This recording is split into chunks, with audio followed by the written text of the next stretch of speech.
Pati po sa Mindanao, mga kababayan kung saan yon ang baluarte niya, pabagsak ng pabagsak yung trust rating ni Sara. At saka yung kanyang distrust, 51% na. You see, mga kababayan, kaya 2 years pa before the presidential elections, malamang maubos yung ratings, trust ratings ni Sara. Sasadsad mga kababayan ng todo. Sinking boat po ang politika mga kababayan ni Sara Duterte kasi ayaw niyang sagutin yung mga corruption allegations.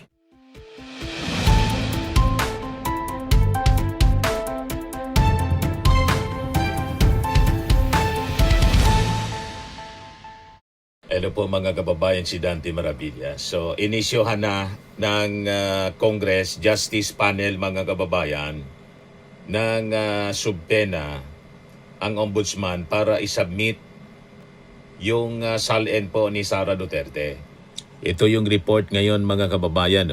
Inisyuhan ng subpena ng House Committee on Justice si Ombudsman Jesus Crispin Rimulya upang dumalo sa pagdinig sa Abril 14 kaugnay sa impeachment complaint laban kay Sara Duterte. Maliban dito, hiniling din ng committee ang certified true copy ng SALN ni Duterte. Yan yung kinonfirm mga kababayan ni Boying Rimulya, subpena testificandum et duces tecum.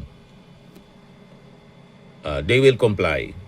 So nasa exciting part na tayo at yung mas exciting mga kababayan, next week yan, ang mas exciting yung pagbagsak ng trust ratings ni Sara Duterte. Pabulusok na po. Lalo na pag binalata na po ng Justice Panel si Sara Duterte. At makita yung mga tagong yaman. Siguradong madudurog ang pangarap ni Sara na maging presidente. O, di ba? Matutulad kay Binay, tulad ng mga sinasabi natin.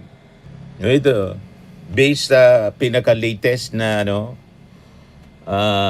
pahayag, based on the Publicos Asia Pahayag 2026 first quarter survey conducted from March 21 to 24, 2026, and released on April 1, 2026, the approval and trust ratings of Vice President Sara Duterte have experienced a decline. Pabulusok na pong pabulusok, mga kababayan. Yan Key 2026 Publicos Asia Results First Quarter 2026, sabi dyan. Yung approval ratings niya dropped to 59% from 62% in the previous survey. Pabagsak ng pabagsak. Yung trust ratings niya dropped to 54% as reported in broader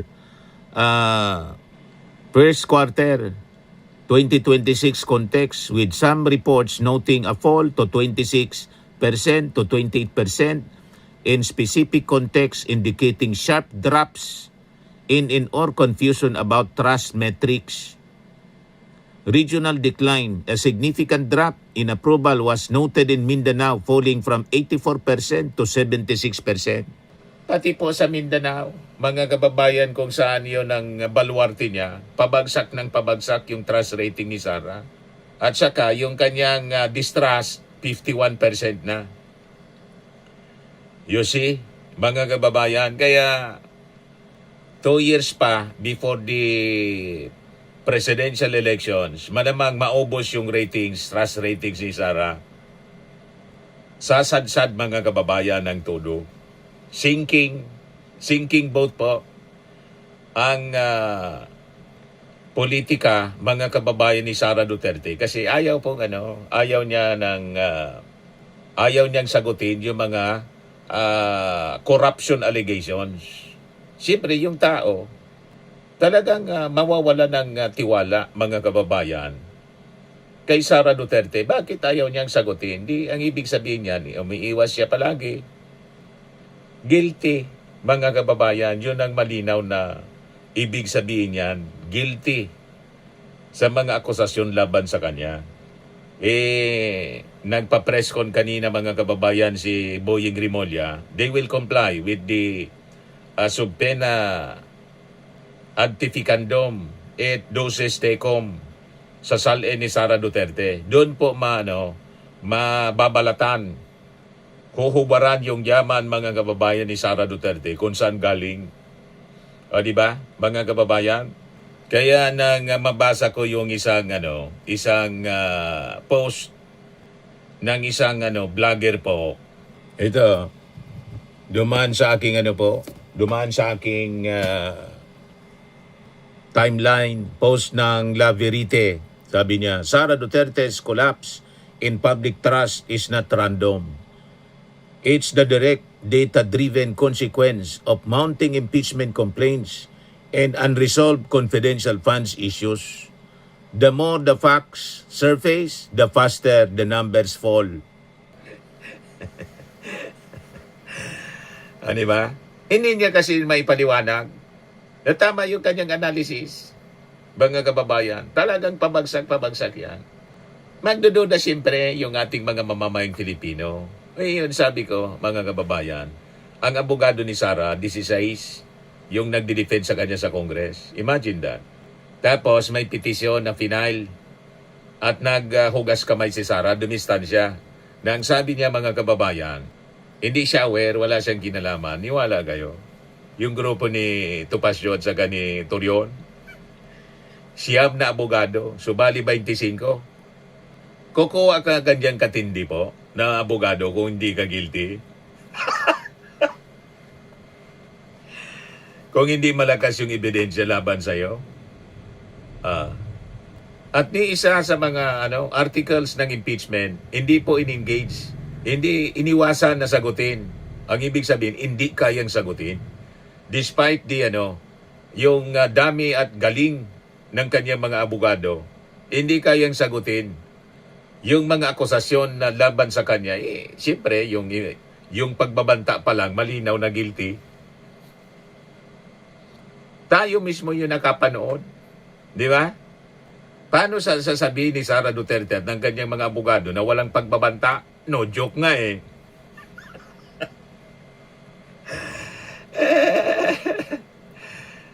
Tama ito na pinost mga kababayan na analysis, pabagsak ng pabagsak ang ratings ni Sara Duterte. Matatalo po talaga.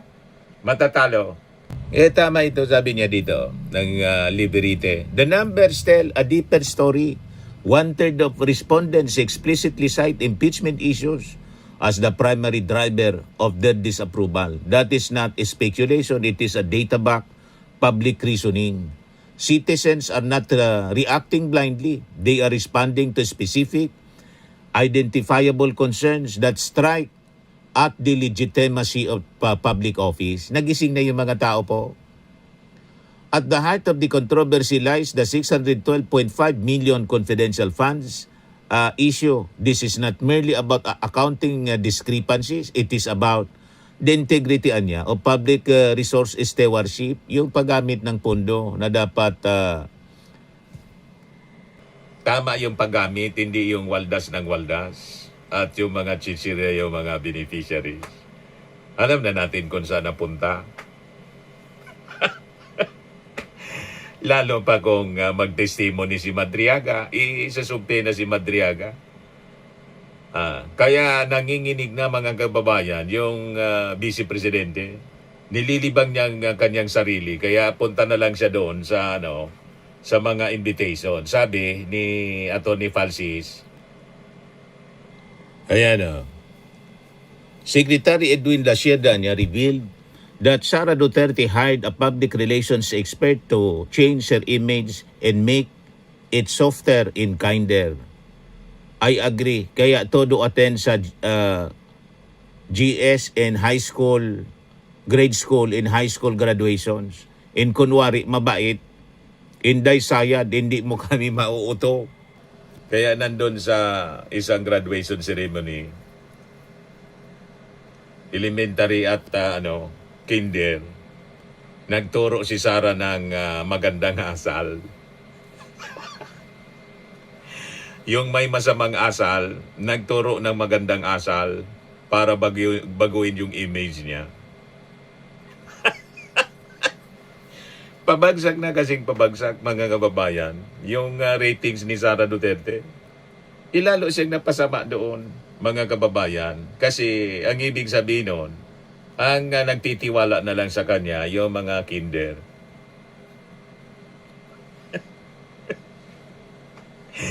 Yung mga walang kamuang-muang kasi, ang pwedeng mauto. Pero for image building po yon, mga kababayan. Ayan si Sara, abi dito sa post ni Benji Contreras. Yan the tale of two photos, PBBM with kids, Sara with a pupil during her commencement exercises. Sabi niya, ito makikita ninyo ang tuwa sa muka ng mga bata nang makita si PBBM. Excited silang makipagkamay. Malapit talaga ang loob ng mga bata kay PBBM. Tapos ito, bakit mo kang mailap ang bata kay Inday? Baka aware yung mga bata sa, siyempre napanood yung pagbabanta niya, pagmumura sa ating Pangulo. Yung gustong pugutan yung ating Pangulo. Kaya natatakot makipagkamay yung bata, mailap. Malamang napanood sa YouTube, sa cellphone. Mga bata, may mga cellphone yan. Grabe niya ito, napakatapang. Pinagbantaan na papatayin yung ating Pangulo. Baka ganun. Tapos nagturo ng magandang asal. Ayan tuloy. Ginawang katatawanan si Sara Duterte na lang ng mga content creators. Tingnan ninyo ito. Huwag kayong sumali sa pang-aapi, paninira, o pananakit ng inyong kapwa-tao. very good. Very good. Be Be kind. Be Huwag kind. Huwag kayong sumali sa sa pang-aapi, paninira, paninira, o pananakit ng inyong ng inyong kapwa-tao. very good. Ginawang katatawanan ng isang content creator po, si Victor Yu. O, di ba, mga kababayan? Eh, sabi dito sa post ni Laveretti, in such scenarios, historical patterns show that approval ratings rarely stabilize. Tuloy-tuloy na siya. They continue to decline as exposure increases. This is where the principle become unavoidable. Accountability is not optional. In a constitutional democracy, it is foundational. The impeachment process is not persecution. It is a built-in mechanism of democratic correction. It exists precisely to ensure that no official, regardless of popularity or pedigree, operate beyond scrutiny. To be clear, allegations are not convictions. Due process must prevail. Evidence must be tested. Correct. Defenses must be heard. Correct. But the presence of due process does not negate the necessity of accountability. It enables it. And when multiple independent channels, public service, legislative action, and legal filings begin to align, the burden shifts toward transparency and explanation. Very good po yung post ni Laverite. Tama po. Hindi pwedeng iwasan ito ni Sara Duterte. Kung wala siyang kasalanan. Ang problema, talagang may kasalanan. Kailangan niyang sagutin punto por punto yung mga aligasyon laban po sa kanya. Sabi diyan, the downward trend in public approval is not inevitable, but it is predictable under current conditions. An impeachment proceedings unfold. And as international legal processes concerning her father progress, the volume and clarity of information available to the public will increase. And with that, public judgment will continue to evolve. The real issue is no longer whether there is political problem. The question has already been answered by the data. The real issue is whether there will be full, credible, and convincing accountability. Because in the end, public office is not sustained by power, it is sustained by trust. And once that trust begins to fracture under the weight of unanswered questions, no amount of rhetoric can hold it together. No amount of pagtuturo ng magandang asal ang mapapabago sa image ni Sara Duterte kasi hindi siya credible na magturo. Walang moral ascendancy na magturo ng magandang asal habang siya napakasama ng asal. At walang remorse. Never na umingi, nagsisi mga kababayan sa kanyang pinagagawa, humingi ng tawad. Walang remorse. Proud siya. Ngayon, sabi, nag-hire ng PR para pagandahin yung imahe ni Sara. Lalong na nasira. Kasi lumalabas talagang, yun lang anya yung nagtitiwala kay Sara, yung mga elementary. Yung kaya niya na harapin, elementary. May script pa. May script ang binabasa. Yung audience niya, commencement speaker sa Sara Duterte, elementary tapos kinder. May ganun. Pampolitika yon ang tingin ng marami. Para sabihin, pinapackage siyang down to earth. Huwag kami mga DDS. Kaya sabi ni Atty. Hindi mo kami mauto. Sabi ni Atty. Palsis. Kaya todo attend ng graduation, grade school and high school graduations. In kunwari, mabait. Inday sayad, hindi mo kami mauto. Sabi ni Atty.